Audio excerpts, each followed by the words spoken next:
So இந்த ஏடிஹெச்டினா அப்படி என்ன அப்படின்னு வந்து பார்த்தீங்கன்னா, இது வந்து ஒரு நியூரோ டெவலப்மெண்ட் டிசார்டர். இது வந்து பர்சனாலிட்டி டிசார்டர் கிடையாது. அதாவது நம்ம பார்க்கக்கூடிய நார்சிஸ்டிக்கோ, பார்டர் லைனோ அந்த மாதிரியான ஒரு பர்சனாலிட்டி டிசார்டர் கிடையாது. இது வந்து நியூரோ டெவலப்மெண்ட் டிசார்டர்.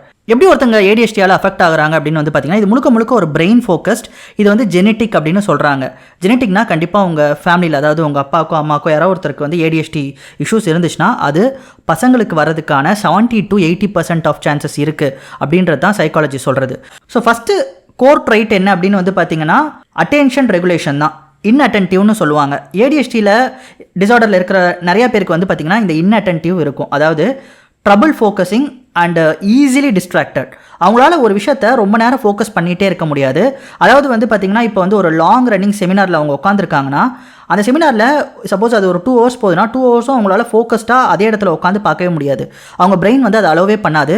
பயங்கரமாக டிஸ்ட்ராக்ட் ஆவாங்க. இவங்கள மாதிரி டிஸ்ட்ராக்ட் ஆகவே முடியாது. ஈவன் ஒருத்தர்கிட்ட ஒரு 1/2 hour or 1 hour உட்காந்து பேசிக்கிட்டே இருந்தால் கூட அதில் வந்து நிறைய டிஸ்ட்ராக்ஷன், அவங்க மைண்டு வந்து இங்கே அங்கே அங்கே அங்கே அப்படின்னு சொல்லி ஜம்ப் அடிச்சுக்கிட்டே இருக்கும். ஸோ இவங்களுக்கு வந்து பயங்கரமான ஃபோக்கஸிங் பண்ணுறதுல பயங்கர ட்ரபிள் இருக்கும். அதே மாதிரி டிஸ்ட்ராக்ஷன் கண்ணா பின்னான்னு ஆகும். ஸோ இவங்களுக்கு வந்து அந்த இன்அட்டென்டிவ் அப்படின்றது தான் முக்கியமான ஒரு கோர் ட்ரைட்.